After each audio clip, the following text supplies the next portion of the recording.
Sirawing Niti.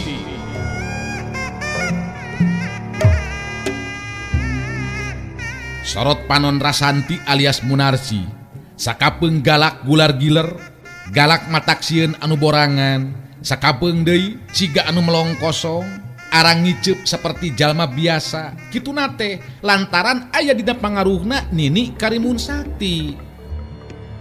Dongeng Sunda Romansilat ngajujut laku mapai rundayan carita hiji jajaka katurunan Jawara Sunda. Sirawing Nitis. Sanca dawuk cengkat nangtung muterkeun paneuteup-na kasabudeureun eta patempatan, narik napas panjang bari ngagerendeng ngomong sorangan. Di mana aing bisa manggihan si topeng mayitnya? Sanajan bener arwah panasaran kibuyut ireng anu sumanding geus mere pituduh mangsa diri aing ngayakinkeun ilmu, tapi tetep nu ngaran si topeng mayit cenah boga ilmu anu luar biasa. Kadinya aing kudu guru ilmu. Ku cara kitu kakara bisa malaskan nyeri ka Sirawing. Sirawing Nitis digarap Kumang Inoy, naskah Yasana Yat R, pangreka jeung panyeup sora Udi Gibran, dibaturan Kukang Awe, teknik jeung editing garapan Nopan Cahya Lagawa, dibaturan Kukang Ence, pangjejer gawe Muhammad Ismail Haufansa.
Waktu terus lumaku wanci peuting beuki sepi, jaka Sinangling jeung Ayu Manganti geus puguh pribumi mah harita geus salare tibra. Dina kaayaan saperti kitu di luareun imah anu dipake monok ku jaka Sinangling jeung Ayu Manganti, aya jirim jalma anu lempang keketeyapan lalaunan, gerakanana bener-bener lemes harampang, estu henteu nimbulkeun sora, ngadeukeutan kalebah jandela kamar anu dipake ku jaka Sinangling. Lebah jandela kamar anu dipake sare ku jaka Sinangling, eta jirim jalma teh eureun lempangna.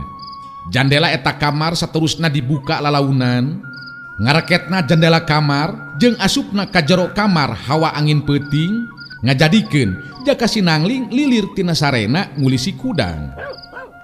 Waktu jaka Sinangling ningali kalebah jandela anu muka, gancang harita jaka Sinangling ngoneal hudang, maksud rek nutupkeun deui jandela kamar anu muka. Tapi kakara oge leungeun katuhuna rek nutupkeun jandela, di luar katingali aya jirim jalma anu nangtung, nilik dina kaayaanana jelas eta jirim jalma teh awewe kolot, ngajanteng nangtung ngawaskeun ka jaka Sinangling.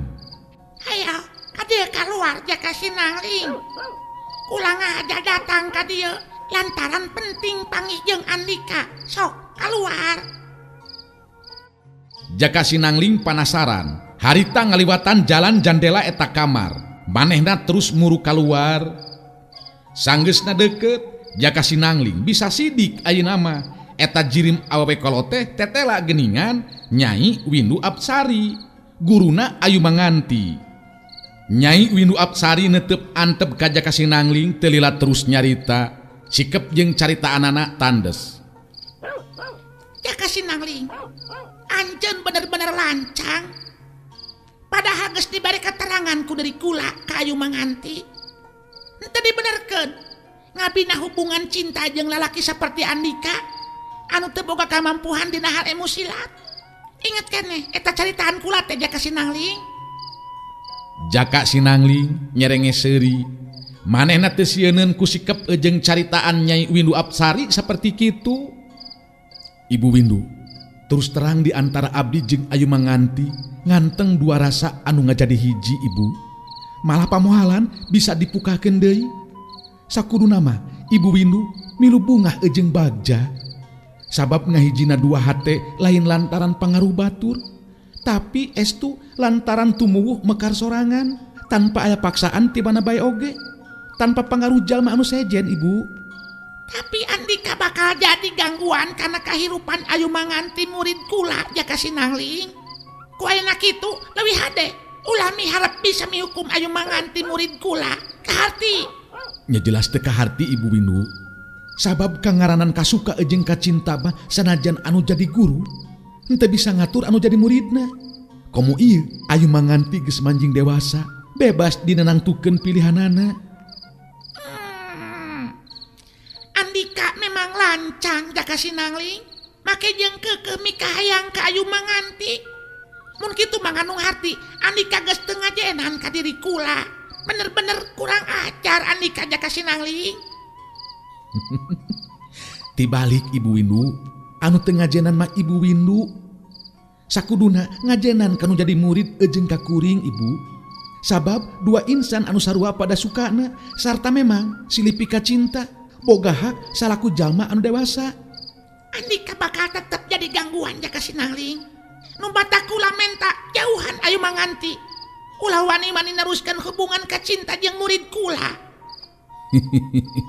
Nya teu bisa kitu atuh Ibu. Teu bisa atuh ari kudu putuskeun hubungan kitu bae mah.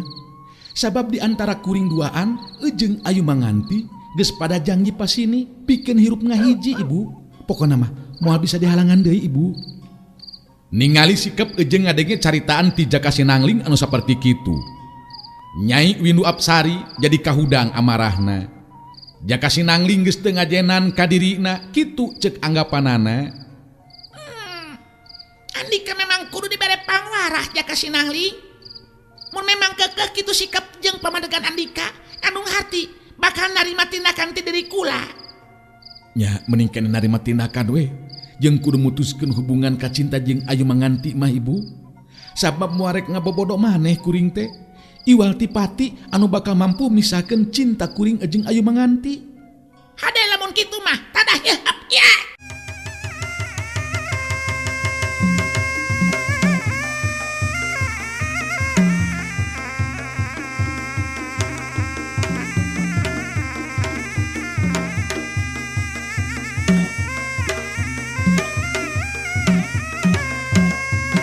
Nyai Windu Apsari geus teu bisa nahan deui diri sigana teh.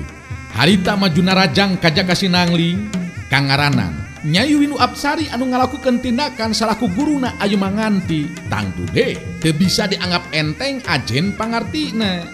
Tapi ngaranjuk kaget anu lain di kieu na Nyai Windu Apsari. Sabab Jaka Sinangling tetela bisa nyingkahan panarajangna. Malah saterusna Jaka Sinangling bisa ngimbangan tata gerak anu dilakukeun ku Nyai Windu Apsari. Saterusna Jaka Sinangling mampu ngalakukeun gerak panarajang balesan. Anu jadi kaget pikeun Nyai Windu Apsari. Elmu silat Jaka Sinangling lain elmu silat murahan, bisa katingali dina tata gerak jeung kacepetanana. Nyai Windu Apsari leuwih ngaronjatkeun deui panarajangna. Jaka Sinangling tetap bisa ngimbangan panarajang lawan. Dina kaayaan masih keneh kaget ku kamampuhan Jaka Sinangling dina waktu harita.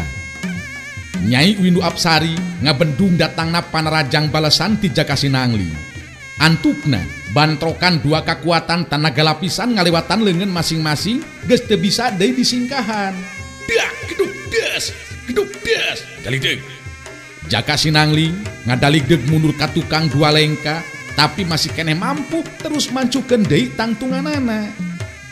Nyai Windu Apsari neuteup ka Jaka Sinangling teutepan anu ngandung kapanasaran kadenge. Nyai Windu Apsari nyarita deui.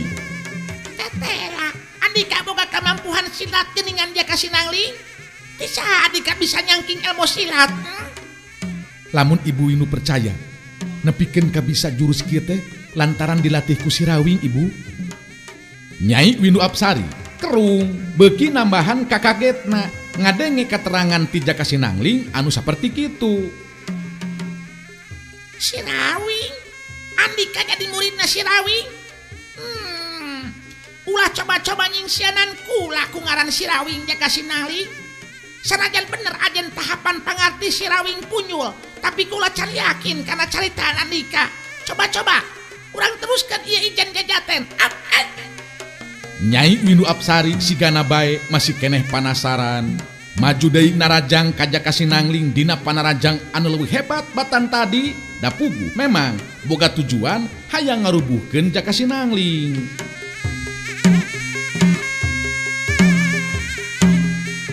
Sanajan panarajang anu dilakukan ku Nyai Windu Apsari leuwih hebat batan tadi, tapi Jaka Sinangling masih keneh tetep mampu ngimbangan daya panarajang lawan. Sanggeusna liwat ti 10 jurus, Nyai Windu Apsari ngeureunkeun gerak panarajangna, ngajanteng nangtung netep ka Jaka Sinangling terus kedalisan. Ilmu silat anu dilakukan ku Andika memang lain ilmu silat murahan. Sambaran angin panarajang ngandung hawa anu panas. Hebat Jaka Sinangling. Ulah teu nyangka Andika dina waktu ayeuna boga kamampuhan ilmu anu saperti kieu. Jelaskeun ka kula Jaka Sinangling, kumaha mimitina pangna nepikeun ka bisa kitu Jadi Ibu Windu masih keneh kurang yakin karena pengalaman anu karanapan ku kuring. Hade, ayeuna bakal dijelaskeun kieu ye Ibu Windu. Ku Jaka Sinangling saterusna dijelaskeun ngeunaan kaayaan dirina nepikeun ka bisa kitu teh lantaran dilatih ku si Rawing anu datang dina impian. Kawilang pangalaman anu memang aneh keur Jaka Sinangling mah. Nyai Windu Apsari ngabandungan guaran caritaan Jaka Sinangling pinuh perhatian. Teu lila kadenge Jaka Sinangling mungkas guaranana. Tah, kitu pangalaman anu karanapan teh Bu Windu. Nyarek percaya rek henteu eta mah hak Ibu Windu dan memang kitu nu kaalaman ku diri kuring. Nyai Windu Apsari ungut-ungutan, narik napas panjang terus kedal delisan. Bagja pikeun anjeun Jaka Sinangling.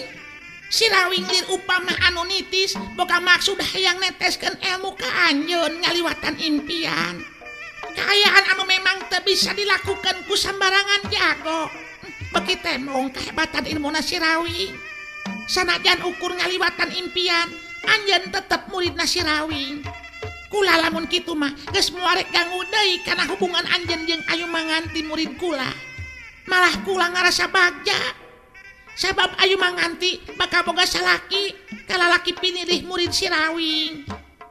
Jadi ayeuna kumaha atuh Ibu Windu? Masih keneh rek neruskeun deui ieu ijen atawa kumaha Bu? Nyai Windu Apsari imut bari terus ngawalon. Cukup Jaka Sinangling, kula ayeuna mah rek miang. Ngan memeh init kula nitip Ayu Manganti. Kade murid kula geus pahatu lalis nu gelis, ulah nepikeun kadenya nyerinya. Amanat ti Ibu Windu bakal dicatat dina ati sanubari Bu. Tujuan oge kuring teh memang hayang ngabagjakeun ka Ayu Manganti. Jadi dina waktu ayeuna mameureunnan moal dihalangan deui nya kasuka ejeng kacinta Ayu Manganti jeung Jaka Sinangling teh. Kula pan geus ngajelaskeun Jaka Sinangling. Kabagjaan taya hingga napikeun diri kula. Sabab dikersakeun tepung lawung jeung jajaka anu dipika cinta ku murid kula. Anu tetela tahapan ajen pangartina tetesan si Rawing. Ku ayana kitu kula sakali deui amanat ye. Ulang memorekeun Ayu Manganti murid kulanya. Sing percaya Ibu Windu dina waktu anu tangtu mangsana anu utama Ayu Manganti jeung Jaka Sinangling bakal ngahiji. Ayeuna teras bade ka mana kitu Ibu Windu teh? Nyerek terus mulang we ke tempat padumukan. Ngan ayeuna mah geus tenang aja ngrogrog hate kula teh kieu mah. Moal make kudu loba pikiran atawa salempang. Pileleyannya Jaka Sinangling. Jalan cileng. Nyai Windu Apsari Jirimna leungit ditereuy ku beleg-begna peuting. Jaka Sinangling narik napas panjang, bet jadi leungit pitunuheun henteu bisaeun sare deui. Batan jeung hulang jentul tepugu. Antukna Jaka Sinangling jadi huthet sorangan ngalatih jurus.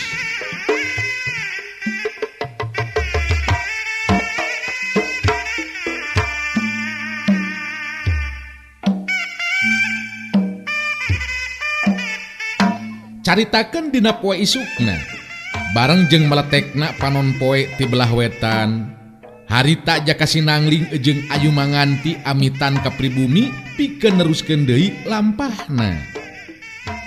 Memeh indit Mariang, Jaka Sinangling jeung Ayu Manganti dikeukehan ku pribumi kudu ngariung heula dahar. Sanggeusna ngariung dahar, terus Jaka Sinangling ngajelaskeun pamaksudan anu rek nepungan si Rawing anu jadi bapakna. Atuh puguh be, pribumi teh beuki hormat.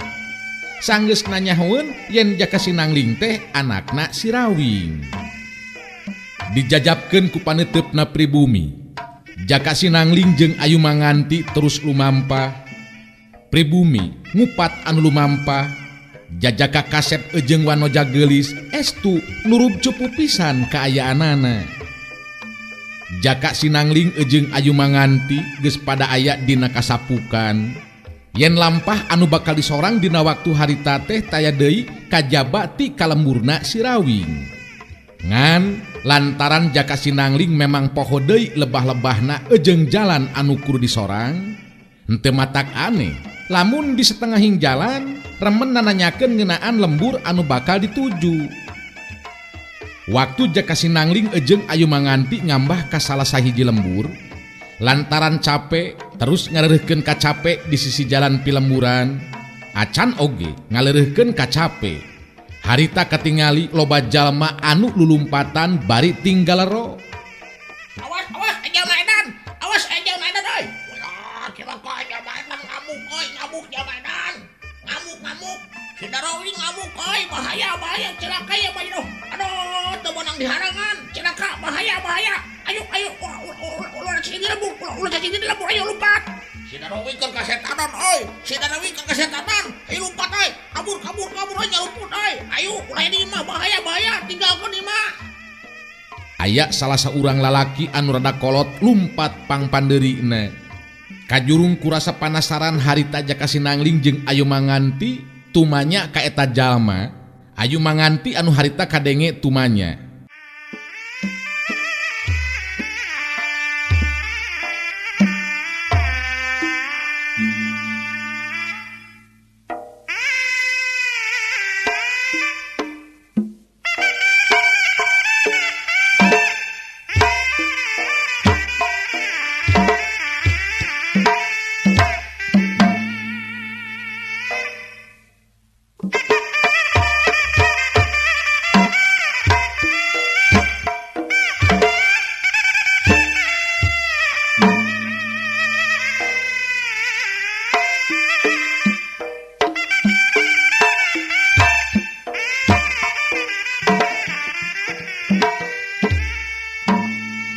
Naon eta mang? Saha anu ngamuk teh mang? Bari jeung ngahegak ngatur napasna anu ditanya teh terus dina waktu harita ngajawab. Aduh, bahaya nyaan. Bahaya. Si Rawing jago ieu lemur, ngamuk. Gara-gara nama eta pedah Nyi Elis kabogohna. Jadi korbanna si Topeng Mayit. Bari eueuh anu nganyahuankeun kadatanganna si Topeng Mayit. Manehna jadi burang maring jeung mepeus keuyang.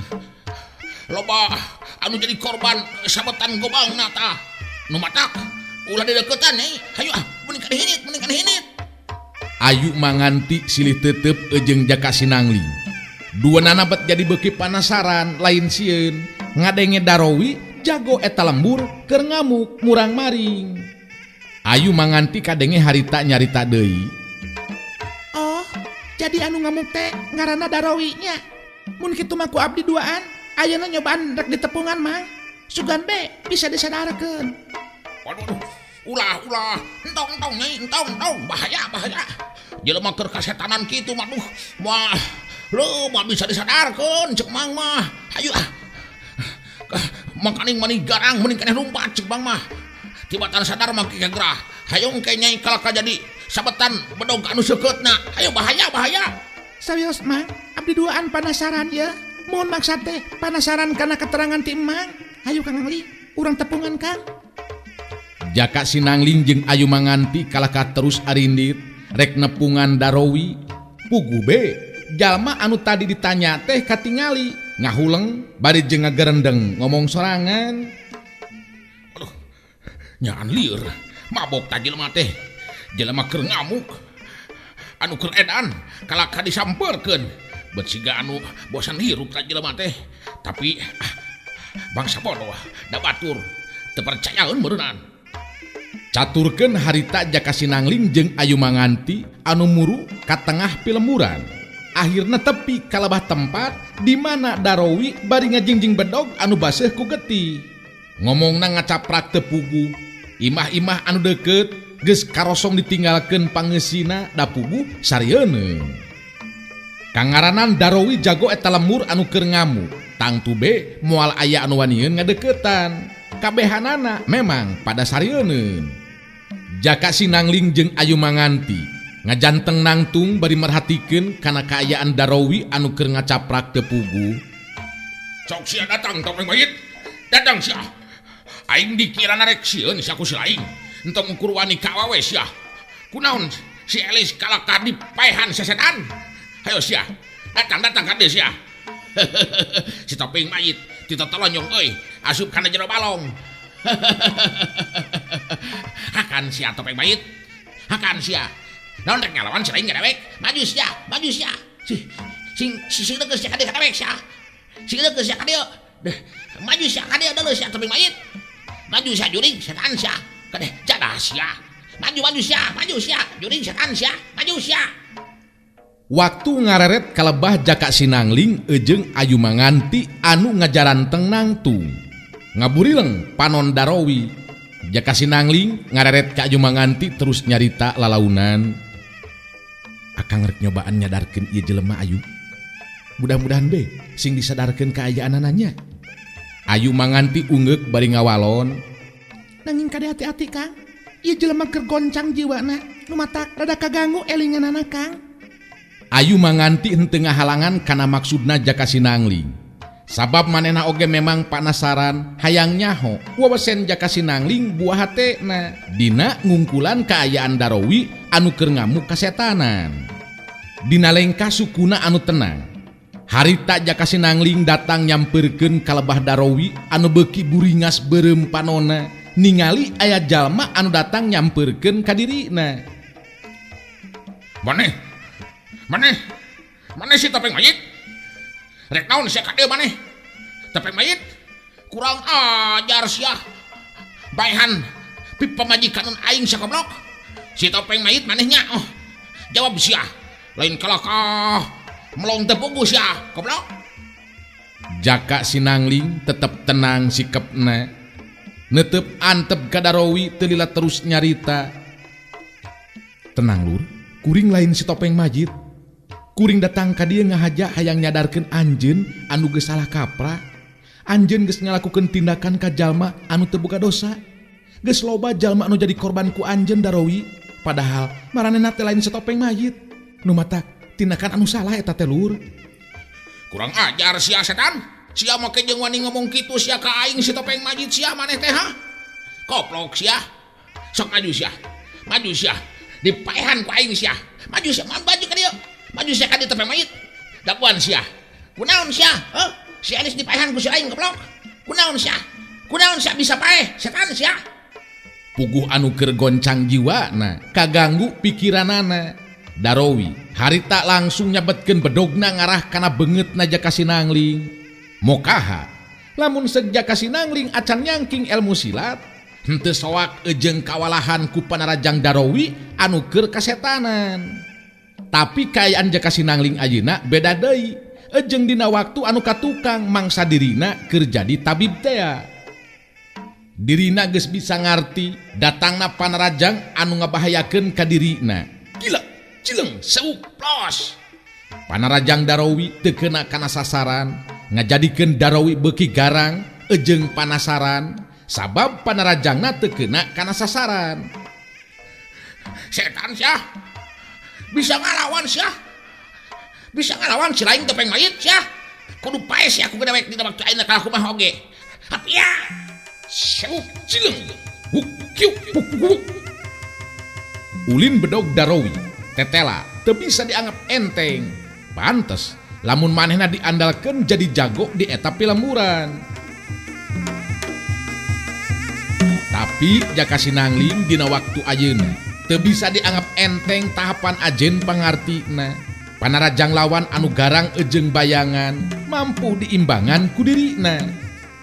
Samberan bedog Darowi anu ngarah kana anggota badan Jaka Sinangling daya anu bisa kena kana sasaran lantaran kecepatan gerak Jaka Sinangling leuwih cepet batan panarajang anu jadi lawan.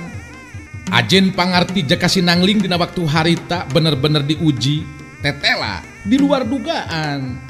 Ayu manganti anu ngabandungan kana eta kaayaan ngomong sorangan dina jero hatena.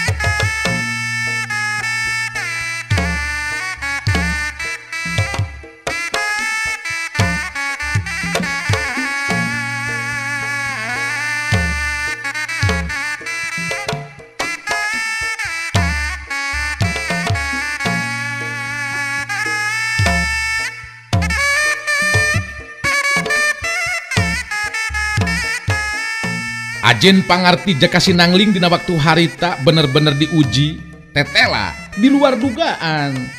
Ayu manganti anu ngabandungan kana eta kaayaan ngomong sorangan dina jero hatena.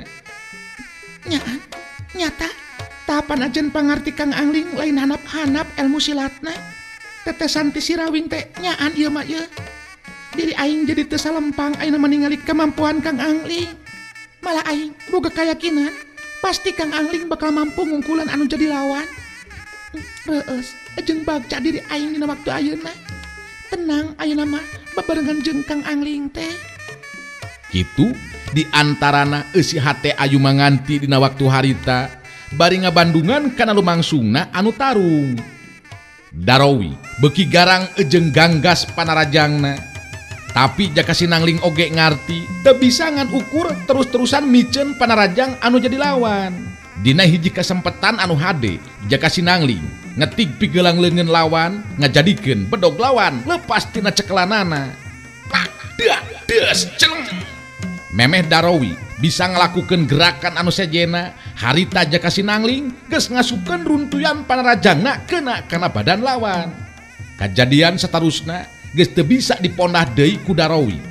Harita manehna ngajengkang ka tukang anggota badanna kabeunangan kuruntuyan panarajang Jaka Sinangling. Dah jebrot jebet. Deus. Wah, jengkang keput. Darowi ngegedebut rubuh anu saterusna teu inget di bumi alam.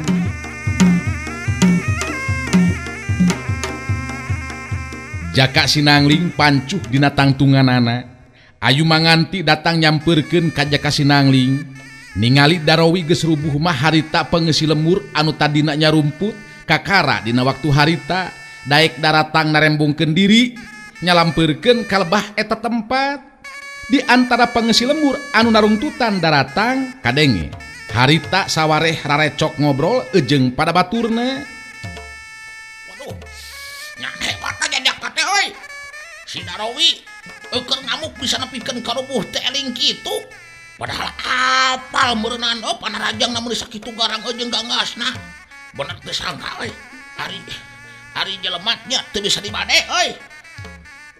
Puput dewek mah sarua kaget gitu euy. Ari Sugan teh teu boga ilmu silat saperti kitu tah. Ajen pangartina memang hebat oge tah jelema teh. Ngan paduju lah geus ningali kitu mah euy. Untung aya anu bisa ngungkulan. Coba lamun nu bisa ngungkulan. Duh, meureun beuki nambahan bae korban ku si Darowi teh. Lalaki kolot anu milu aya di dinya harita milu nembro ngomong, Ari abah mah anu disidik-sidik teh warna gelisna anu babarengan jeung eta jajaka anu ngelehkeun si Darowi yang. Bet menih helang jeung mencelang kitu. Terus terang hati abah berjadi kekentegan yang. Jeung aneh mah teh ningali wae kabar deui tahuan jateh atuh nyahan. Ulah mun serangan bah. Nah ari abah puguh-puguh ngareretan anu sejen. Der, majarkeun teh ngareretan ka si abah. Sok aya bae taeun teh. Bet masih keneh aya nafsu geuningan bah ningali anu herang-herang teh. Ari abah majang merhatikeun ti tadinya lain bobohongan abah mah geulis lamun jateh. Da masih keneh meujeul ngasigan lamun jadi batu hirup abahnya. Nyapu gue mojuhna bah beunyeuna inculin pi pamajikaneun monggo gadeng bah ulah ka mana karep ngomong teh.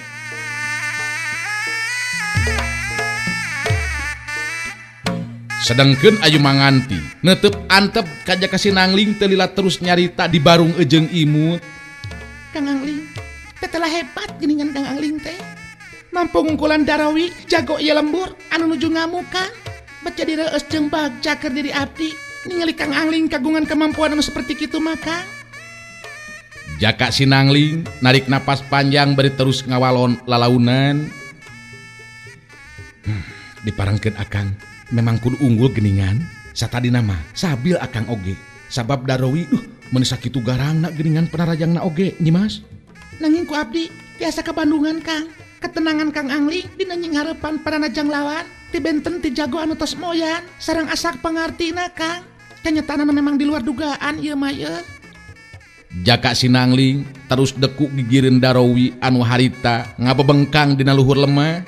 Darowi terus disadarkeun ku Jaka Sinangling katingali harita Darowi ngulisik sadar tina kapaehanana.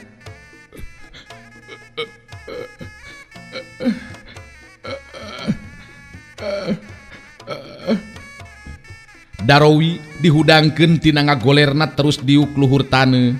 Gogodeg siga anu kakarahudang tina sarena anu tibra. Neuteup ka Jaka Sinangling terus ngomong lalaunan sorana ngageleter gambaran tina hatena anu keur sedih.